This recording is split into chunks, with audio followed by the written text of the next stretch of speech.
राघव चड्ढा के बीजेपी में जाने के बाद हर किसी की जुबान पर एक ही सवाल है, आखिर क्या मजबूरी थी?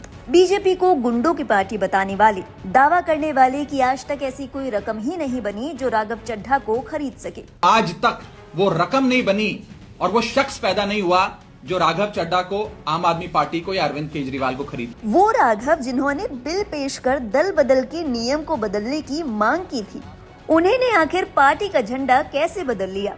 इन तमाम सवालों को देखते हुए राघव ने जवाब देने की कोशिश तो की, लेकिन उनका जवाब लोगों को हजम नहीं हुआ।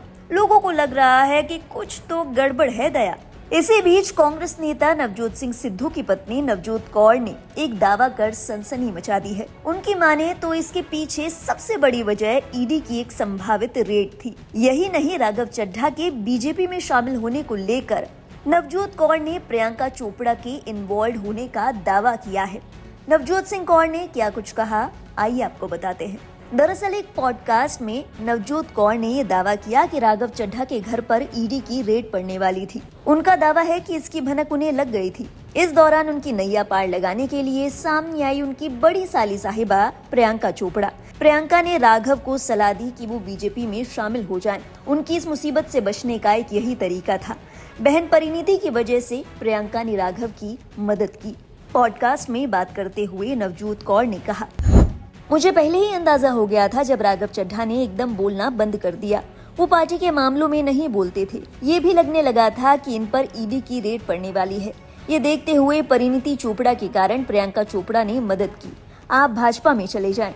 फिर आम आदमी पार्टी के लोग भी राघव चड्ढा के पीछे पड़ गए थे और आखिर में वो बचने के लिए एक ही जगह जा सकते थे।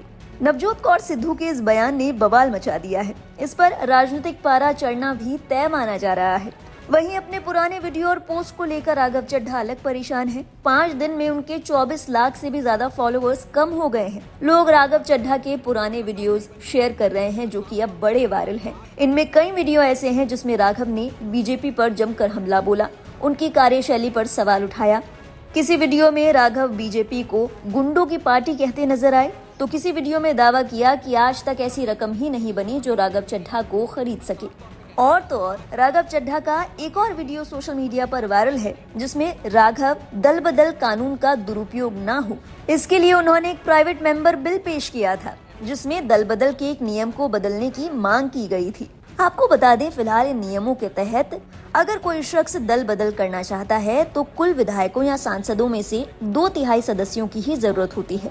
और अगर राघव चड्ढा का ये बिल पास हो जाता तो ये संख्या बढ़कर 3/4 हो जाती और शायद राघव चड्ढा इतनी आसानी से दल बदल नहीं कर पाते। इन तमाम वीडियोस को लेकर राघव चड्ढा बुरी तरह ट्रोल हो रहे हैं।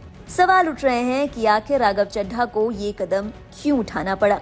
इन तमाम वीडियोस और सवालों को लेकर देखिए हमारी स्पेशल रिपोर्ट।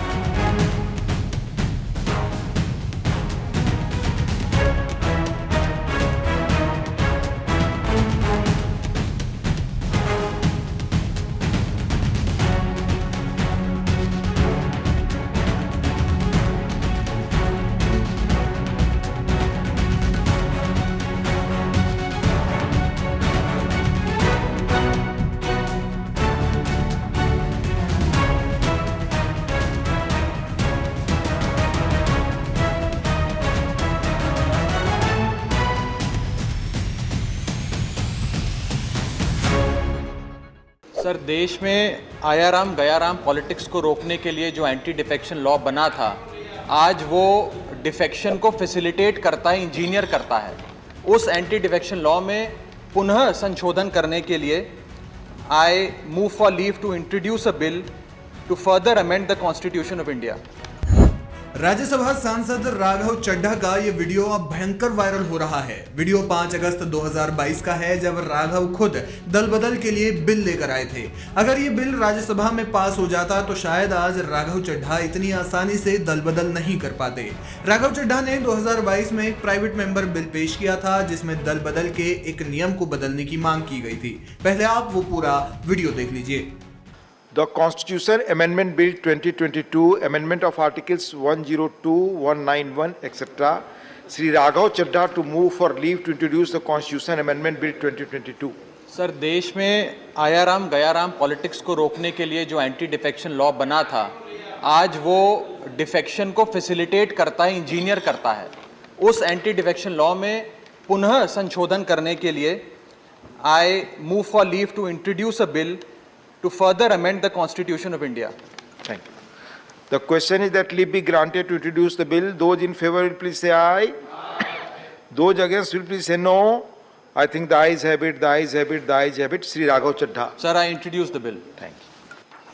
दरअसल अभी के नियमों के तहत दल बदल के लिए कुल विधायकों या सांसदों में से 2/3 सदस्यों की जरूरत होती है। अगर राघव चड्ढा का बिल पास हो जाता तो ये संख्या बढ़कर 3/4 हो जाती। बता दें कि 2/3 सदस्यों की जरूरत इसलिए रखी गई थी ताकि कोई दल बदल कानून का दुरुपयोग न कर सके। बहरहाल राघव के कई पुराने वीडियो सोशल मीडिया पर वायरल हो रहे हैं। राघव का एक और वीडियो देखिए। आज तक वो रकम नहीं बनी, मैं साफ तौर पे कहना चाहता हूं, आज तक वो रकम नहीं बनी और वो शख्स पैदा नहीं हुआ जो राघव चड्ढा को, आम आदमी पार्टी को या अरविंद केजरीवाल को खरीद ले। मैं साफ तौर पे अपने विरोधियों को कहना चाहता हूं। ये एक पुराना वीडियो है जो कि एक प्रेस कॉन्फ्रेंस का है। राघव के साथ आम आदमी पार्टी के विधायक जर्नैल सिंह बैठे हुए हैं। वीडियो में राघव कहते हैं कि आज तक वो रकम नहीं बनी जो मुझे खरीद सके। मैं साफ तौर पर कहना चाहता हूं, आज तक वो रकम नहीं बनी और वो शख्स पैदा नहीं हुआ जो राघव चड्ढा को, आम आदमी पार्टी को या फिर अरविंद केजरीवाल को खरीद ले। मैं साफ तौर पर ये अपने विरोधियों से कहना चाहता हूं। वहीं सोमवार को भी राघव चड्ढा अब ये बताने में जुटे कि आखिर उन्होंने क्यों आपका साथ छोड़ दिया है। पिछले 3 दिनों से आप सबके बहुत मैसेजेस आ रहे हैं। आप में से ज्यादातर लोग मुझे बेस्ट विशेस दे रहे हैं, कंग्रेचुलेट कर रहे हैं, और कुछ लोग मेरे इस फैसले के पीछे क्या रीजंस हैं वो जानना चाहते हैं। तो आज ये वीडियो उनके लिए और उन लोगों के लिए भी जिन लोगों ने शायद मेरी प्रेस कॉन्फ्रेंस नहीं देखी। दोस्तों, पॉलिटिक्स में आने से पहले मैं एक प्रैक्टिसिंग चार्टर्ड अकाउंटेंट था। मेरे सामने एक बेहतरीन करियर था, लेकिन मैं उस करियर को छोड़कर पॉलिटिक्स में आया। अपने करियर को बनाने के लिए पॉलिटिक्स में नहीं आया और एक पॉलिटिकल पार्टी का फाउंडिंग मेंबर बना, जिस पार्टी को मैंने अपने प्राइम यूथ के 15 साल दिए, अपने खून पसीने से, बहुत मेहनत से इस पार्टी को सींचा। लेकिन आज ये पार्टी वो पुरानी वाली पार्टी नहीं रही। इस पार्टी में आज एक टॉक्सिक वर्क एनवायरनमेंट है।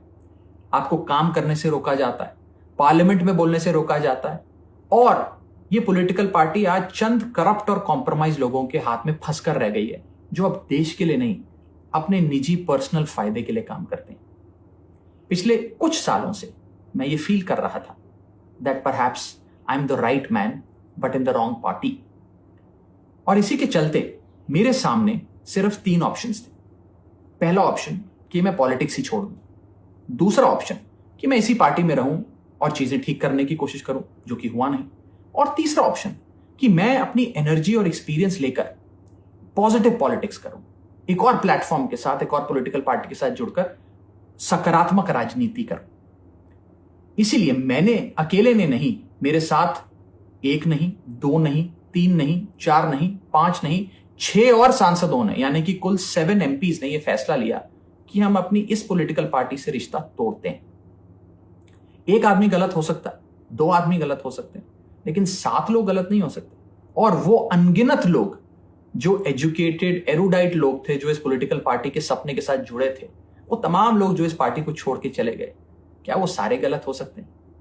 आप ऐसे समझिए, आप में से जितने ऑफिस गोइंग लोग हैं, यदि आपका वर्क प्लेस एक टॉक्सिक प्लेस बन जाए, उसका एनवायरनमेंट टॉक्सिक हो जाए, तो आप कितना काम कर पाएंगे? क्या आप वहां काम कर पाएंगे? अगर आपको वहां काम करने से रोका जाए, आपकी मेहनत को दबाया जाए, आपको चुप कराया जाए, तो आप क्या करेंगे?